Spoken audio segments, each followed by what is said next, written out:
Hey there, social media world. Gloria Capola here again today with another author interview from our best-selling book, Women Standing Strong Together. And you, if you purchase, helped make it go best-selling. Rodine Isfeld, she's from Canada and she likes to make a mess. Did you know that? But how does she make a mess? She makes a mess with painting.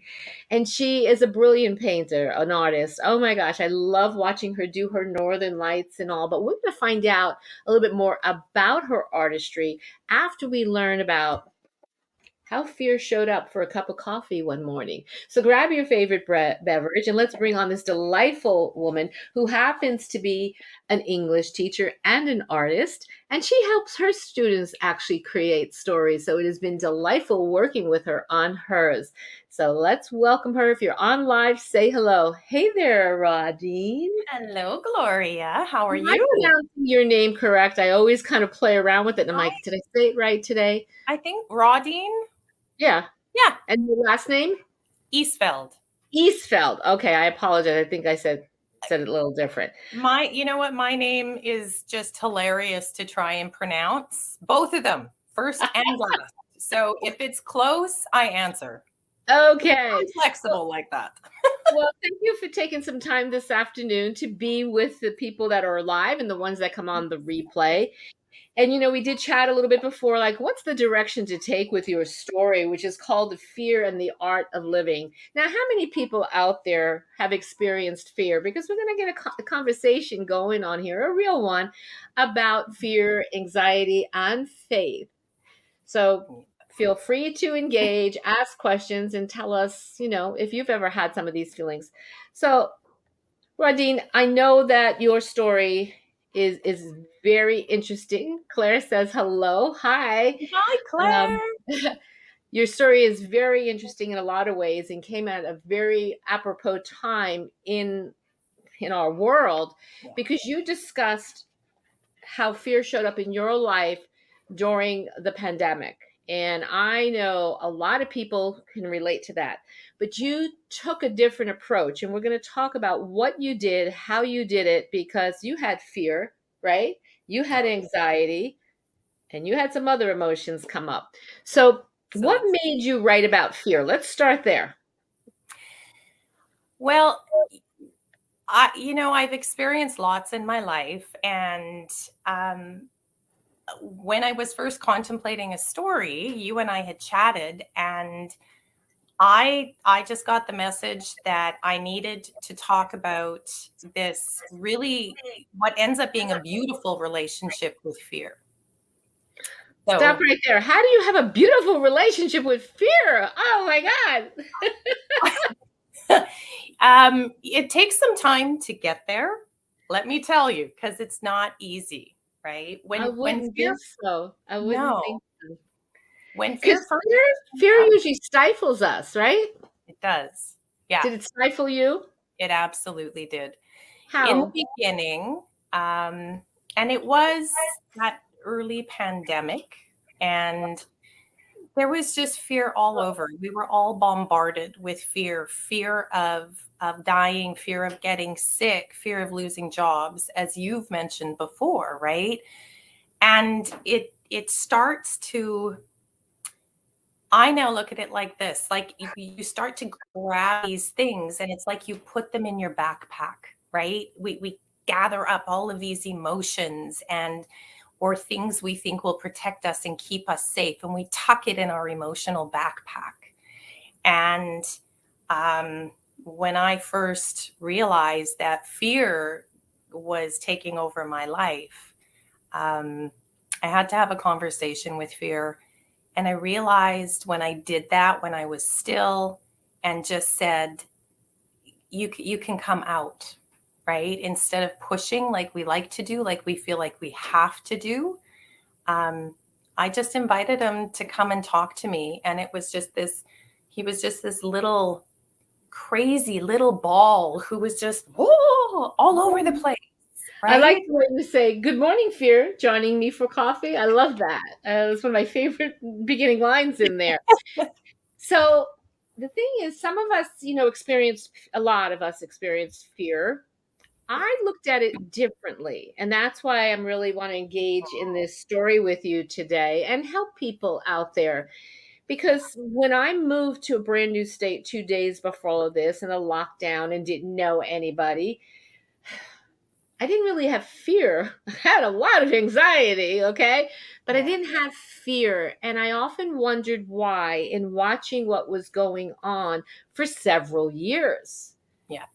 And now I do know I had other emotions coming up because, we all think differently about stuff. And Mhm. what just was disturbing sometimes was how people treated each other, and I kept thinking, why is everybody so afraid? Now, we're always afraid of losing our loved ones no matter what's happening in life. And Mhm. I know you were, in a certain situation too, where you had to be careful what you say, what you do. And a lot of people were like that. Yeah. So I really want to, one, commend you and congratulate you for bringing up this story in a time that's very important, because there's a lot of people, like you and I had a private conversation, are afraid to speak their mind if they have a difference of opinion. So thank you for doing that. And Claire says, I found your story so inspiring to meet fear on an even footing. I realize now I can face fear and talk to it rather than become angry when it emerges. That's beautiful, Claire. That's gorgeous. Wow. It's nice to know that my story, like sharing my story, has had that kind of impact. So that's beautiful. Yeah. Yeah. Fear, having fear now, that first real heartfelt conversation, and I realized that I was so busy just trying to survive the days that fear had really taken over to protect me.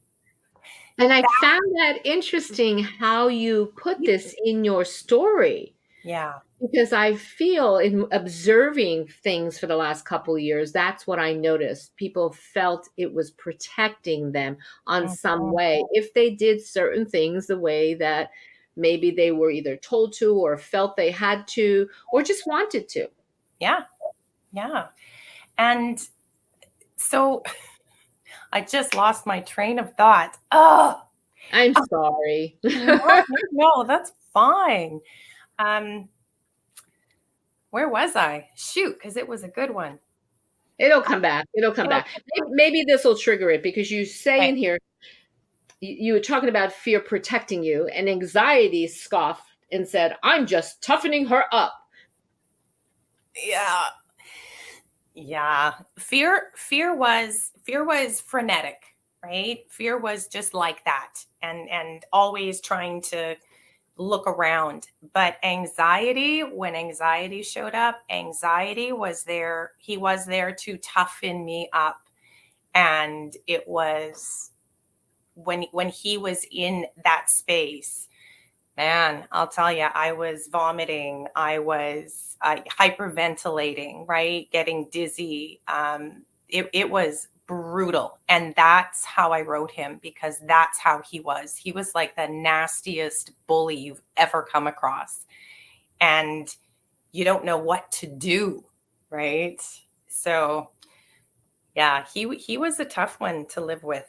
Yeah, and you wrote, I held my tears and fears back as much as possible as his words were speaking truth. You get on my nerves, murmuring through my tight lips. I get that because when anxiety comes up for me, and I used to be a person that would have panic attacks, so that was the last thing I wanted to have come up during this pandemic. But the anxiety was at bay, it wasn't terrible, Mhm. but it was cautious about anything I would say, anything I would post, anything I would communicate. And so that began to build up a stress inside, different than the typical anxiety that I would experience in the past. Did you Mhm. find that was part of what was going on for you? Like you also had to tighten your lips? Yeah, it's you had to always censor your, not just what you said, but almost censor your thoughts.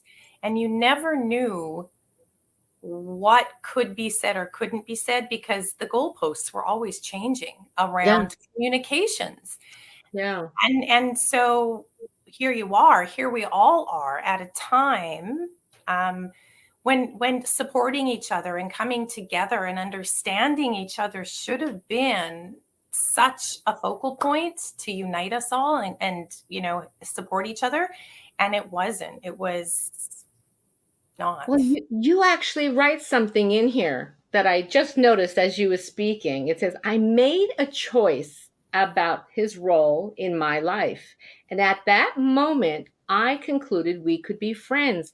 And that's something that I think a lot of us had to contend with because some people lost friendships and family and everything. So this is very symbolic, actually. Well, and that, I just heard feedback. And that was with death. That line was written to death, because death was always there. And I'm sure that it was for almost everybody somewhere. And I realized one day that, you know what? I just can't, I just can't live and be afraid anymore of dying. And it's going to happen. So I did. I made friends with death, and I just, it's like, I love you too, Well, because and he that wasn't yeah, threatening. It's just he, and I say he, not, you right. know, The just concept of death. there, just there, But right? it's a great metaphor for a lot of things that were happening in the world. What were people really fearing, And you had to make a friendship with that. And a lot of people, like we was just saying, hi, come on, say hello. They were fearing even speaking their own truth or their own opinions. But then you found a way to turn it around, okay? And I want to talk about that because something I noticed, I don't know if you noticed this or went through it. Something I noticed, just even for my own self and in conversations with other, fear took over when faith was subsided. Mm-hmm. My faith is extremely strong, and I held on to it through all of that for, the last 3 years. I, Mm-hmm. I lost my primary business prior to all this, and, the universe, God directed me on helping you guys publish books, which was good, but it wasn't what I was doing or intended. And all the teachings, the education, you're an educator as well. They weren't online or in a classroom per se, but they were out traveling all over to different places to teach, in the healing arts. And all of that stopped because a lot of your massage therapists were shut down in their businesses. So I did basically lose everything, but I always had this faith inside of me that I would be taken care of. How did you come to do you feel any of this? Does it resonate? Where did you go with all this after fear had a conversation with you? You know what, that was a part of it, and you are right. Somehow I disconnected from my faith, from that fundamental core belief that I will always, no matter what, be okay, that I am loved, that I am taken care of. That was also a really scary part for me, to not feel that connection, right, to God, to the universe, because that's always been my North Star. And so when I first had to go on leave, I couldn't find it.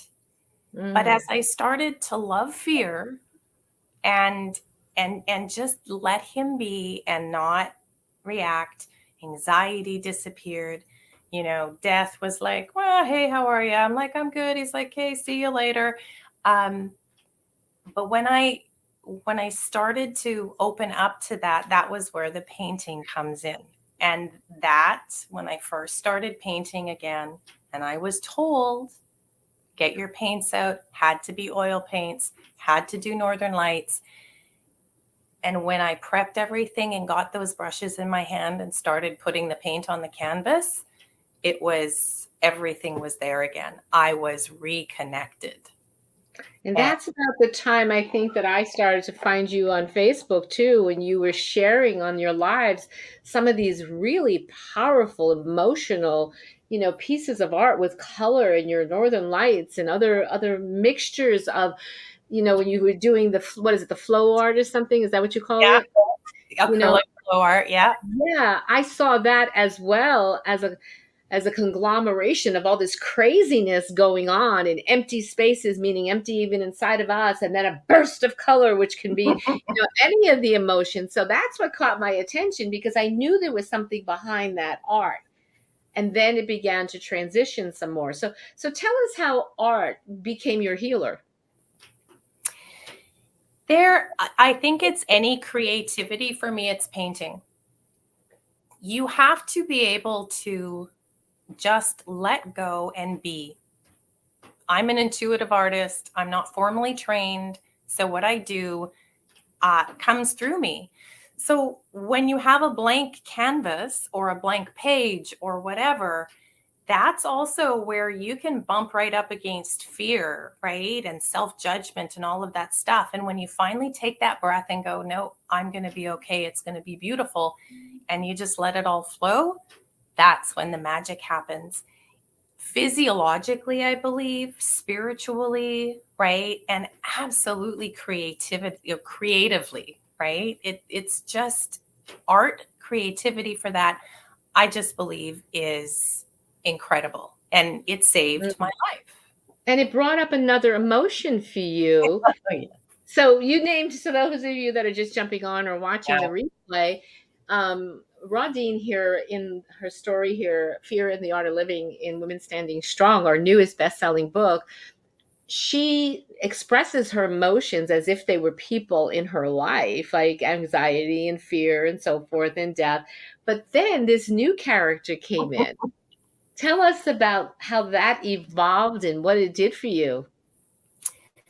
That was when joy came onto the scene again, right? And kind of tinkling around and guiding me and giggling. And joy, once all the other characters settled down and were there, then joy could just come in and fill up that space. And joy came in and filled up the space, right? Filled me up, and it was just phenomenal. Yeah. So I'm sure you know about the frequency of different emotions, the energetic frequencies of different Yeah. emotions, correct? And so looking Yes. back at how fear, anxiety, the fear of death, all of that, and then all of a sudden joy, right? What did you notice, even not only personally, but even around in your circle and all? Because you do share a little bit of that in your story. What did you notice about this energy going up, down, in and out?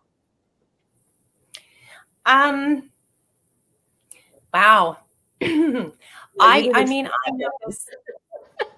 Pardon? I said you didn't expect that question. No, I didn't. Let me think. You know what I noticed? I noticed that things got easier. That, um, When it even shifted to a higher frequency of when I joy. shifted to a higher frequency, things got easier. So many things opened up. New friendships came into my life, right? I mean, you and I really connected. In another art group, I really made some great connections there. But I reestablished connections with like my friends and family, the people that I love, right? And it's just easy and fun and happy, right? Like it just feels, how do you even describe that? It feels lighter, Yeah. right? I found personally the vibrational shift, even though it was tough for about a year, Uh-huh. and people did leave my life for different reasons, and sometimes reasons that shocked me, like, really, that's why you're like unfriending me? Okay. But what I found is when we stay in that higher frequency and have the faith and bring the joy in, we also moved and accelerated our own dimensional spaces to align and attract people that were more conducive to who we are, our soul purpose, what our mission is. Did you find that? Absolutely. I mean, I opened up to that art started selling. Um, you said, "Hey, come and write a story for this book." That was not on my radar ever. And I went, "Yep, okay, I'm going here now," right? And it's just been incredible, like just an amazing experience. So Yeah. yeah. And see, none of this was on my radar prior to the pandemic either. So I think what it did for a lot of us who didn't go into the fear or let it take over us for a long period of time, we began to find a different way to function in our own lives, in our professions, in our circles that we were aligning. And for me, it's much lighter and easier, even though you and I both know there's still individuals, in our world that still are operating from fear. But what do you think helped you not stay there? Because I think you have a powerful message for people that are listening and sharing this, because I'm sure there are words deep down in your heart and soul for the ones that still need to find that joy.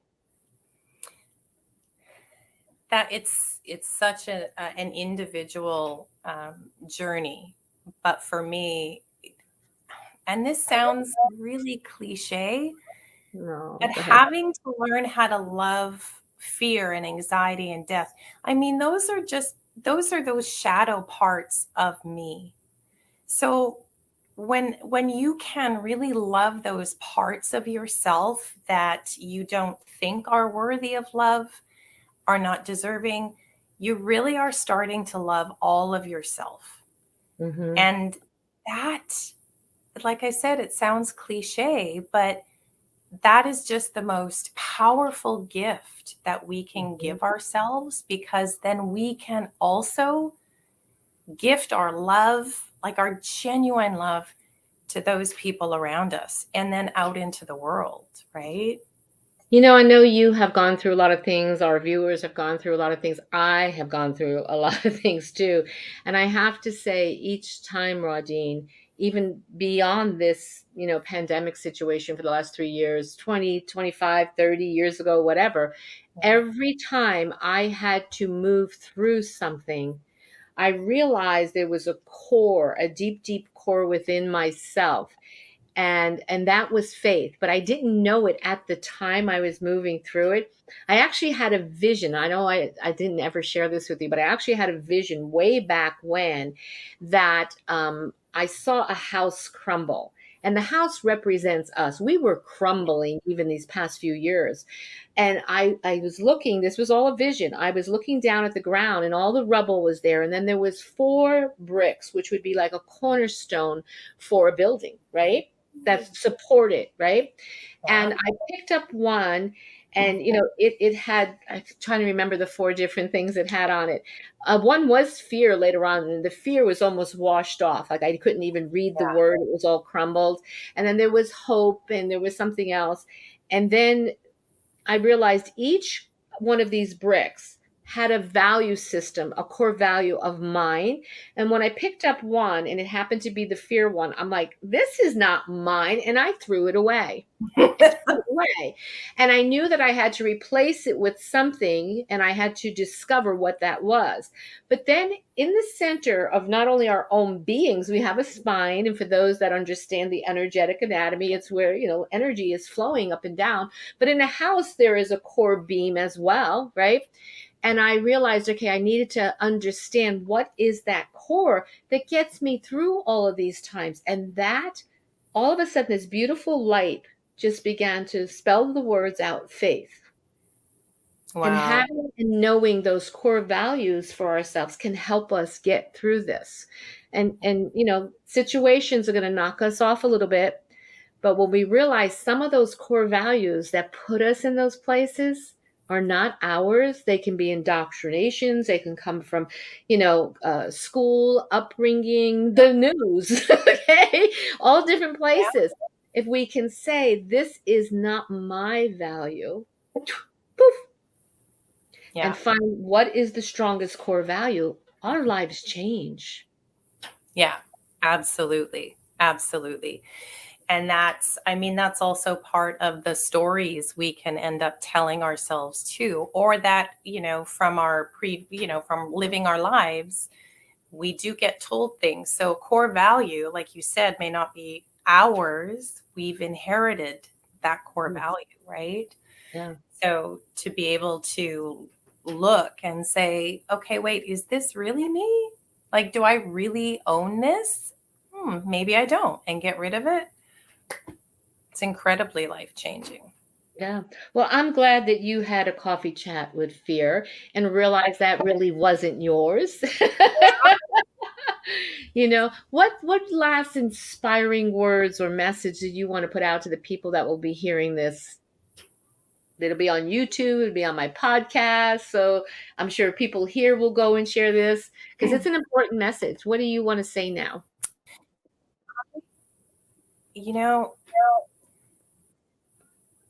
to show yourself grace under pressure, grace when things are hard, and to just remember that whatever you're going through, love yourself fiercely, because whatever you're going through is going to just open up your life for more beauty, more love, more people, more whatever it is, right? More happiness and more joy. So, Hmm. Absolutely. I usually have my joy cup too. I don't have it today. I was going to say here, cheers to joy. But thank you, Rodine. What's yours say? mine says, what is it? You are capable of amazing things. And There that's a we good go. message to leave everybody with. So thank you for being here with us today. Thank you for contributing the fear and art of living. And please go grab a copy on Amazon. Make Yeah. sure that you give this amazing woman a review about her story or some of the others, because there are 14 women from 5 different countries that found the courage to share authentically something that shifted their lives. Well, thank you so much for being here. I appreciate it. Thank you so much, Gloria. Lovely to talk to you as always. And thank all of you that came on live. If you're on the replay, just hit pound replay. And if you have any input or insights or questions, post them down below. And Rodine and I will come back and see, maybe what we can do to help inspire you. But thank you. God bless you and have a beautiful day.